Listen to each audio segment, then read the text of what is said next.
जय जय श्री कृष्ण, जय जय श्री कृष्ण, जय जय श्री कृष्ण। बोलो आनंद एक बार, हरि बोल हरि बोल हरि बोल।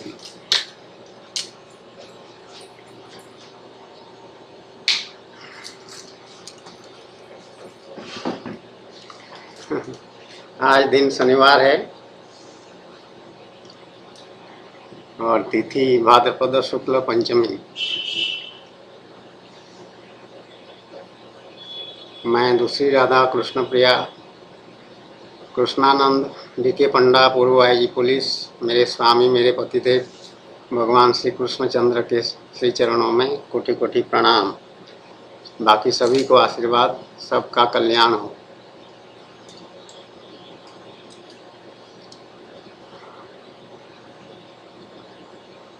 हिंदू शब्द को लेकर के वाद विवाद चल रहा है अभी हमारे देश में। कितनी बड़ी विडंबना है ये। हिंदू शब्द जो है हमारे धर्मशास्त्रों में, वेद उपनिषद आदि किसी में इसका उल्लेख नहीं है हिंदू शब्द। परंतु जैसे जैसे समय बदला है, पिछले 200-300 सालों की बात होगी मेरे ख्याल, ये हिंदू शब्द प्रयोग में आ गया। और जो सनातन धर्म, जो हमारा अपना धर्म है, उसको सनातन धर्म कहते हैं, वही हिंदू धर्म है। तो सनातन धर्म के जो अनुयायी हैं, जो भगवान राम, भगवान श्री कृष्णचंद्र को मानते हैं, दुर्गा को मानते हैं, शिव जी को मानते हैं, उनको लोग हिंदू कहने लग पड़े। और यही हिंदू हैं, वो मान्यता मिल गया। और उसके बाद सुप्रीम कोर्ट में भी कुछ इस बारे में कुछ फैसला सुनाया गया है, निर्णय हुआ। लेकिन सुप्रीम कोर्ट में चाहे जो भी फैसला सुनाया गया हो, और सनातन धर्म के अनुयायी वही हिंदू हैं, इसमें कोई संदेह नहीं। तो इसीलिए उसमें कोई विवाद करने का कोई गुंजाइश नहीं है। ये भारतवर्ष इसका नाम है। उसी तरह के कई वर्ष थे।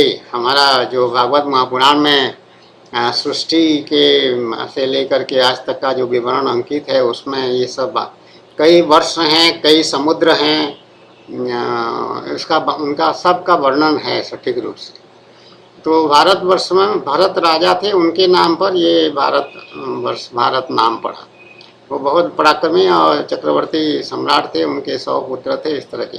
और दूसरा ये है कि वो शकुंतला दुष्यंत का लड़का पुत्र जो जन्म लिया वन में, शकुंतला को त्याग दिया, उसने पहचाना नहीं कि इसके साथ कभी मेरा कोई संबंध हुआ भी था। दुष्यंत को काल चक्र के कारण उसको वो विस्मृति हो गई। विस्मृति मतलब भूल गया। उसका नियत खराब नहीं था, वो खाली भूल गया। उसका जो भगवान का विधान समझिए या काल चक्र की गति समझिए, नियति के समझिए। तो वो बच्चा जंगल में पैदा हुआ, शकुंतला वन में रही, और वो शेर आदि से खेलता था वो लड़का, इतना बहादुर बना हो तो उसके नाम पर भारतवर्ष पड़ा। तो वो सब हिंदू धर्म, मतलब सनातन धर्म के हैं। और इस सनातन धर्म के अनुयायी को बाद में हिंदू कहे। तो इसलिए ये हमेशा से हिंदू राष्ट्र था। हिंदू शब्द का यदि प्रयोग करें, या ये कह सकते हैं कि सनातन धर्म का राष्ट्र था हमेशा से। आज भी सनातन धर्म का राष्ट्र है और आगे भी सनातन धर्म का राष्ट्र रहेगा, ये देश रहेगा। इसको कोई बदल कैसे सकता है? नहीं बदल सकता है कोई। यही भगवान राम और भगवान श्री कृष्ण का परिचय मिलता है इसी देश में। और ये अखंड भारत नहीं है। जो असल भारत था उसके कई टुकड़े अलग अलग राज्य बन गए हैं। पाकिस्तान तो अभी हाल में बना है, बांग्लादेश भी हाल में बना है, बाकी बर्मा और अफगानिस्तान, ये सब जो है विराट बहुत फैला हुआ था। और चक्रवर्ती सम्राट सारे विश्व को का शासन करते थे, ऐसा शास्त्र में वर्णन आता है। ये अमेरिकन है, ये इंग्लैंड है, इनका कोई अता पता कहीं है नहीं हमारे जो इतिहास है उसमें।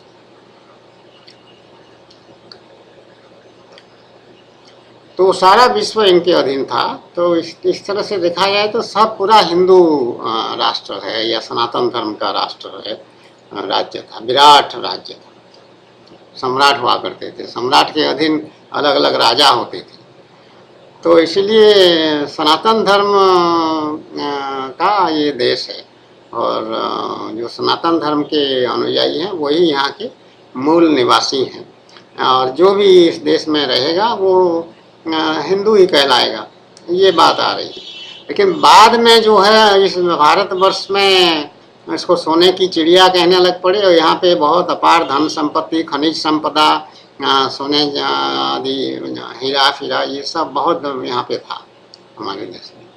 तो उसके लालच में जो है अलग अलग देशों के लोगों ने अपना चालबाजी से, अधिकतर छल कपट का सहारा लेकर के, फिर सैन्य बल का सहारा लेकर के इस पर आक्रमण करते रहे, और इस पर कब्जा भी कर लेते थे, और यहाँ शासन भी चलाने लग पड़े थे। तो उसमें विकृतियाँ उत्पन्न हुई। विकृतियाँ उत्पन्न हुई तो जैसे मुग़ल या अफ़गान जो भी ये लोग आते थे, उनके कुछ लोग यहाँ रह गए, तो या कन्वर्सन हो गया, बहुत सारे हिंदुओं को मुसलमान बना दिए गए ज़बरदस्ती। शिवाजी, जो छत्रपति शिवाजी हैं महाराष्ट्र वाले, उनके पुत्र सांब को तो कितना अत्याचार किया गया, उस पर टॉर्चर किया गया, उसको मुसलमान बनने के लिए बाध्य करने के लिए, फिर भी वो बेचारा नहीं बना, ऐसा जानकारी है। तो ये सब विकृतियाँ उत्पन्न हुआ। फिर वो पोर्तुगीज़ भी आए हैं, और तुर्की भी आए हैं, और तुर्क जो हैं वो लोग भी आए हैं, और वो अलेक्जेंडर कहाँ का था? सब भूल भाल गए हैं भगवान की साधना में। ये सब तुच्छ बातें हैं, प्रपंच हैं। वो भी आया है और अपना पराक्रम दिखा करके, और वो फिर लौट गया है और मर गया। तो फिर यहाँ मुसलमान भी बन गए, रह गए लोग इस्लाम धर्म के जो अनुयायी हैं। इस्लाम धर्म जहाँ इसे कलयुग का पैदा हुआ धर्म है, ईसाई भी कलयुग का पैदा हुआ धर्म है। सनातन धर्म जो है अनादिकाल से चल रहा है, इसका कोई आदि अंत नहीं है। अंत तो कभी हो ही नहीं सकता, इसको कोई मिटा नहीं सकता इस धर्म को, क्योंकि भगवान स्वयं इसकी रक्षा करते हैं। तो भगवान जिस धर्म को बनाए हैं वही धर्म श्रेष्ठ है, सर्वश्रेष्ठ है, इसमें कोई संदेह नहीं है। बाकी जो धर्म है वो कन्वर्सन से हुए हैं। जो सनातन धर्म के लोग थे उनको वहाँ ईसाई बना दिए, कहीं मुसलमान बना दिए, तो वो सब। तो इसीलिए ये देश सनातन धर्म अवलंबन करने वालों का देश है, धर्मावलंबी लोगों का देश है, इसमें कोई संदेह नहीं। कैसे हो सकता है? और इसमें झगड़ा करते रहो, क्या फायदा? अब झगड़ा इसलिए हो रहा है कि अब जो है सबका अहंकार आसमान पर है। मुसलमान यहाँ पर अपने जनसंख्या काफ़ी उनका बढ़ गया है, फैमिली प्लानिंग उनके ऊपर लागू नहीं हुआ, और हिंदू लोग अपने वॉलंटरी भी कुछ किए फैमिली प्लानिंग, वो लोग अपने पॉपुलेशन बढ़ाए हैं, तो उनका संख्या थोड़ा ज़्यादा हो गया है। तो इसीलिए अपना हुंकार उठाना शुरू कर दिए हैं, और जहाँ देखो वहीं झगड़ा शुरू किए हैं। अयोध्या में झगड़ा, श्री कृष्ण जन्मभूमि मथुरा में झगड़ा, काशी विश्वनाथ वहाँ पे झगड़ा, सब जगह फोर्स लगा हुआ है, और चौकसी कर रहे हैं कि कोई उपद्रव ना हो जाए। ये क्या है?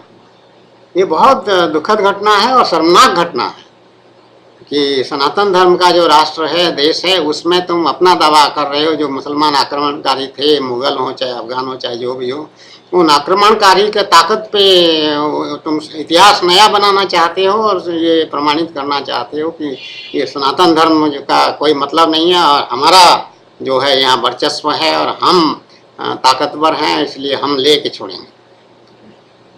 उसमें कोर्ट कचहरी भी हो रहा है, नाना प्रकार की बातें हो रही हैं। तो वो झूठा प्रचार है, प्रपंच है, और भगवान इससे प्रसन्न नहीं होंगे।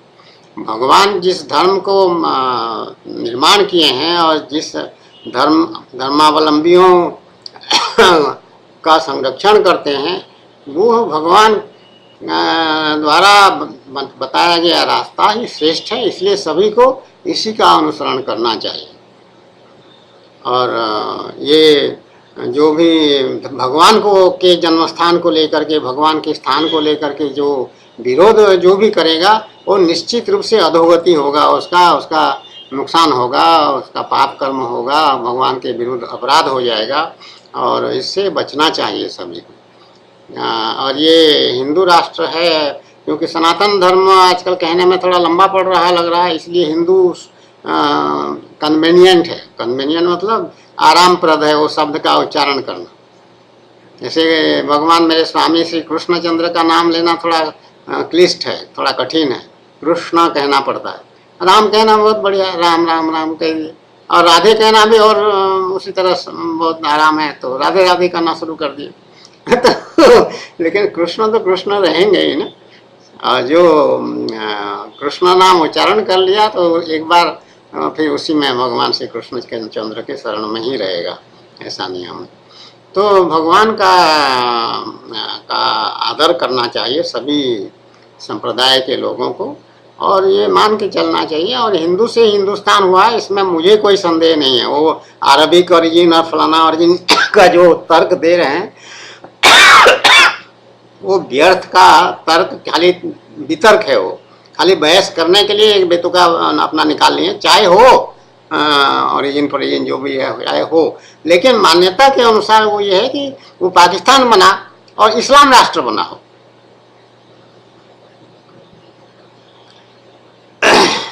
15 अगस्त 47 के बाद, और ये हिंदुस्तान बना और हिंदू राष्ट्र है।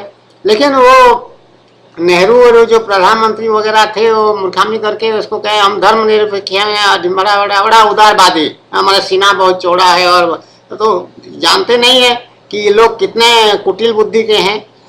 तुम्हारा धर्मनिरपेक्ष कहते ही वो अपना पूरा फुल राइट का दावा करना शुरू कर देंगे। अरे तो बड़ा अच्छा मौका मिला, ये मूर्ख हैं, अपने को हिंदू राष्ट्र घोषित कर लिए होते उस समय। इस्लाम में जब पाकिस्तान इस्लाम हुआ तो ये हिंदू राष्ट्र हो सकता था, और नहीं किए। बड़ा अच्छा मौका है, हम 10%, 30%, 50% दावा कर देंगे, हिंदुओं को निकाल बाहर करेंगे, हिंदुओं का सिर्फ माइनॉरिटी हो जाएंगे हिंदू धीरे धीरे। तो ये उचित बात नहीं है, अच्छी बात नहीं है, इसको मानना चाहिए। इस पर झगड़ा करने की कोई ज़रूरत नहीं। अब बीजेपी सरकार आया है तो ये बात हो रहा है, ऐसी बात नहीं है, हमेशा से ये रहा है। अब वो सोनिया गांधी जब राज कर रही थी 10 साल 15 साल जितने साल भी, अब वो उसका तो मुल्क क्या इटली, और उसका हस्बैंड का मुल्क वो फिरोज खान गांधी जो था वो मुसलमान था। फिर बाद में गांधी सर ने ले लिया और शादी करा लिया इंदिरा गांधी से, फिर अलग हो गए। शायद क्या हुआ क्या मुझे नहीं पता ठीक से। तो ये उनका कोई है ही नहीं। नेहरू परिवार तो कश्मीर के ब्राह्मण है, तो वो मिक्सअप हो गया फिर लड़की से लेकर। अब वो लड़की है, लड़की का पिता से कोई वंश परंपरा में कोई संबंध नहीं रहता है। लड़की तो पराए घर जाने वाली है, वो जाती है, चाहे मुसलमान से शादी करे चाहे जिससे शादी करे।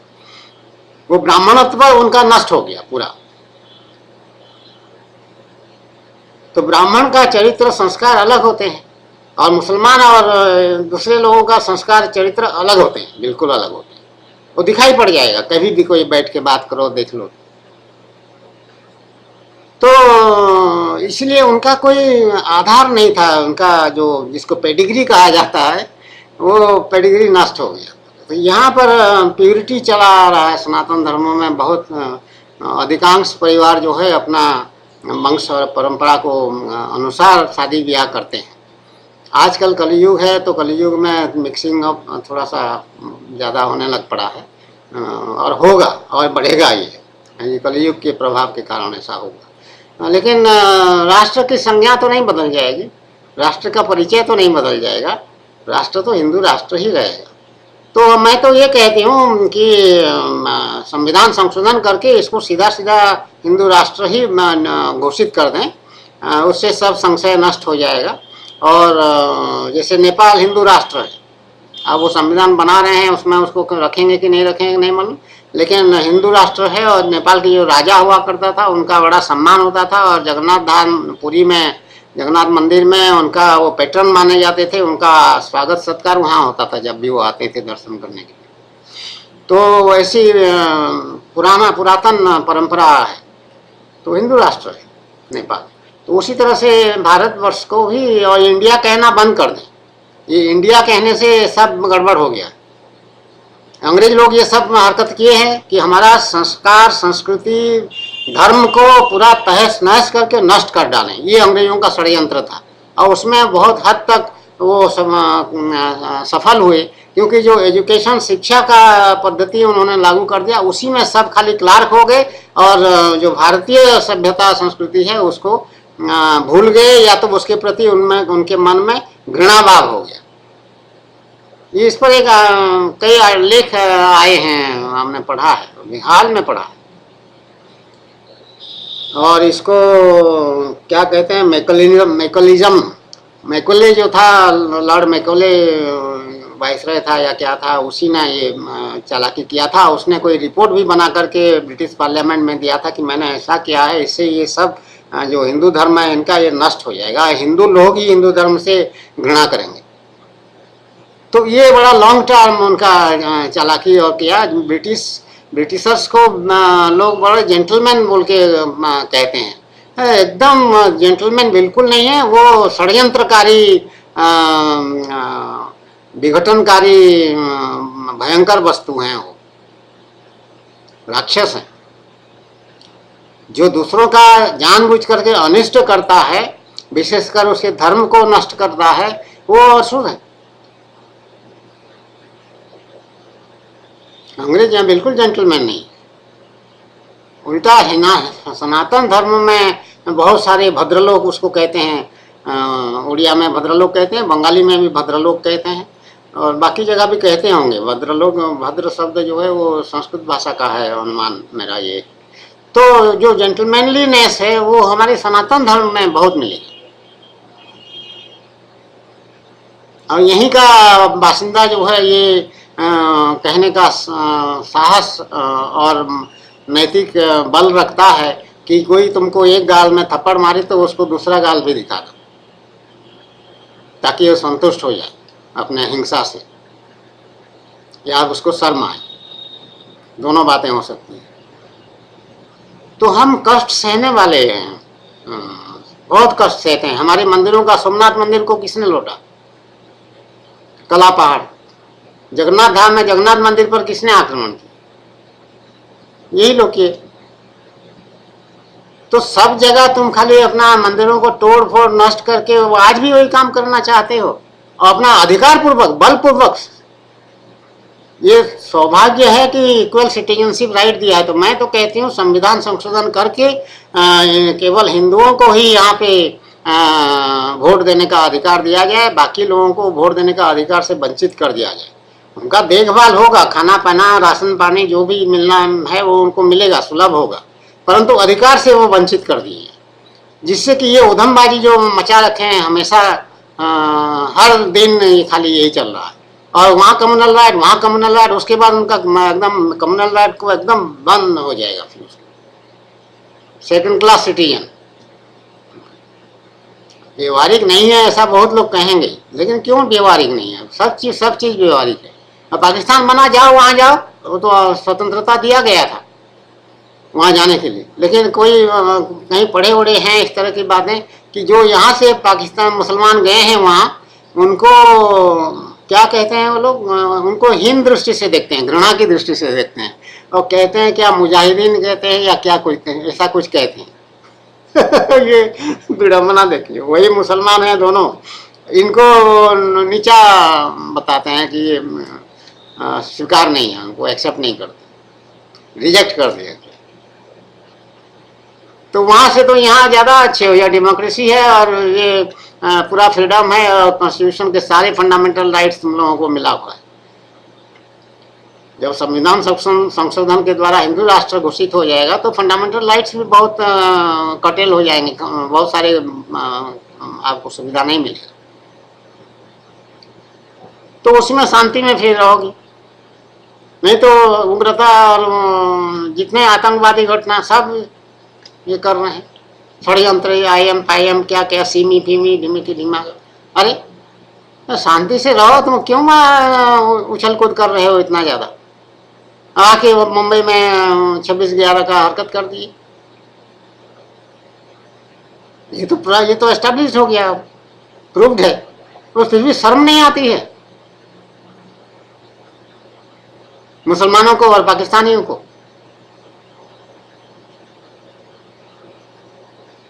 फिर भी जिहाद विहाद की बात करते रहते हैं, और इन्फिल्ट्रेशन करेंगे, गोलीबारी करेंगे, इनोसेंट लोगों को मार डालेंगे, कत्ल कर देंगे, इनका तो अभ्यास है लग रहा है। वो अकबर जो था, बड़ा अकबर दी ग्रेट उसको कहते हैं, किस माने में ग्रेट? इतना क्रूर वो था, इतना क्रूएल नेचर का वो था कि वो तो बिल्कुल ही महाबदमाश था। बाद में परिवर्तन हुआ, परिवर्तन होना अच्छी बात है, लेकिन वो जो भी जिस तरह से किया है, छल कपट से वो सब चीज करके बहुत लोगों के को हत्या कर डाला है, हिंदुओं को।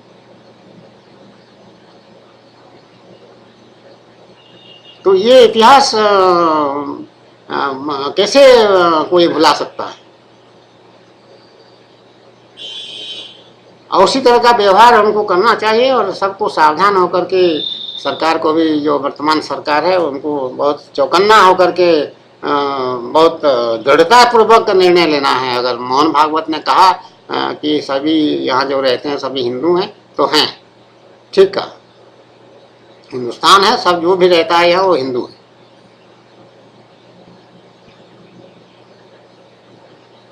और सांप्रदायिक सौहार्द के नाम पर तुम हिंदुओं को कुचल डालना चाह रहे हो, नष्ट भ्रष्ट कर देना चाह रहे हो, ये अच्छी बात नहीं है। मिल बांट के रहो, तुमको कोई तुम्हारे पीछे तो कोई पड़ा नहीं है। यहाँ हिंदू धर्म तो वैसे ही कन्वर्सन करने तुम्हारे यहाँ जाता नहीं है, बिल्कुल कोई कन्वर्सन हिंदू धर्म नहीं करना चाहता है। लेकिन आजकल नया जमाना है, तो वो जो चले गए हैं वो फिर लौट आए तो चलिए मान लेते हैं, इस तरह की बात करते हैं। जितने मुसलमान हैं अधिकतर हिंदू ओरिजिन के। हाँ, उनको भगवान राम और श्री कृष्णचंद्र आदि के बारे में सब जानकारी भी है। और जितने वृंदावन में बांके बिहारी जी मंदिर वगैरह में जो भगवान का मूर्ति के वेशभूषा पोशाक आदि का तैयारी करते हैं, वो सब मुसलमान कारीगर हैं, ऐसा भी जानने को मिला। तो सब व्यवहार सब ठीक है, लेकिन छोटी छोटी बात पे जो है वो जो इनके नेता बने हुए हैं वो भड़काऊ भाषण दे करके वातावरण को दूषित करना, ये इनका एक बीमारी बन गया है, अभ्यास हो गया। ये सब रोकना पड़ेगा, उनको संयम करना चाहिए और हिंदुओं का सम्मान करना सीखना चाहिए। हिंदू बहुत सहनशील धर्म है, इसमें प्रतिक्रिया में तीव्रता नहीं होता है। यहाँ पे जो क्षत्रिय हैं उनको ये जिम्मेदारी दिया गया है रक्षा करना लोगों का, तो वो हथियार उठाने का यहाँ परंपरा है। बाकी ब्राह्मण तो हथियार उठाता ही नहीं, वैश्य तो व्यापार में लगा रहता है, शूद्र सेवा करने में लगा रहता है। तो उसी में शांतिपूर्वक उनका समाज जो है का ढांचा बनाया गया, उसी में वो चलता है। लेकिन अब वो कलयुग में ये बीमारी जो है, ये तर्क वितर्क जो है वो और बढ़ेगा। लेकिन फिर भी भगवान को मानने वाले जो भी मुसलमान हो चाहे ईसाई हो, चाहे जो भगवान को मानता है, भगवान तो एक है, वो गॉड भी वही है और श्री कृष्ण भी वही हैं और राम भी वही हैं और भगवान भी, परमात्मा भी, परमेश्वर भी, वो सब एक हैं। और जो अल्लाह कहते हैं वो भी एक ही हैं। अल्लाह का पूरा डिस्क्रिप्शन कहीं हमको मिला नहीं है, अल्लाह अल्लाह कहते हैं तो ठीक है, वो भी वही एक ही तत्व है, दूसरा कोई नहीं। श्री कृष्ण सभी के हृदय में विराजमान है, चाहे किसी भी धर्म संप्रदाय का कोई क्यों ना। तो इसीलिए भगवान को जब मानते हो तो फिर क्यों झगड़ा करते? तो मिलजुल करके सौहार्द से शांतिपूर्वक सबके साथ सबका विकास, ये जो विचार है ये उत्तम विचार है, इसका स्वागत करना चाहिए सबको और उस पर भरोसा रखना चाहिए। और एक बात पे सवाल, अपोजिशन पार्टी के हो इसलिए बात पर सवाल करोगे अपना वोट बटोरने के लिए, ऐसा नहीं होना चाहिए। जो सही बात है उसका समर्थन करना चाहिए। मोदी ने समर्थन तो कर दिया, सारे प्रधानमंत्रियों को क्रेडिट दे दिया स्वतंत्रता दिवस के संबोधन में, प्रशंसा कर दिया, सब अपना अपना अच्छा काम किए हैं। ये इससे बड़ी उदारता की बात और क्या हो सकती है? कभी ऐसा किसी ने किया आज तक? तो वो बहुत बौद्धिक विचार उनका ऊंचे दर्जे का है, ऊंचापन नहीं है। वो स्टेट्समैन जिसको कहते हैं, उसी दृष्टि दूरदृष्टि से वो देख रहे हैं और देश को कैसे मजबूत किया जाए उस तरह के बहुत सारे काम आरंभ कर दिए। तो उनका समर्थन करके देश को और मजबूत बना बिना झगड़ा अब बंद करके भगवान के शरण में रहना चाहिए। जय जय श्री कृष्ण, जय जय श्री कृष्ण, जय जय श्री कृष्ण। बोलो आनंद एक बार, हरि बोल हरि बोल हरि बोल।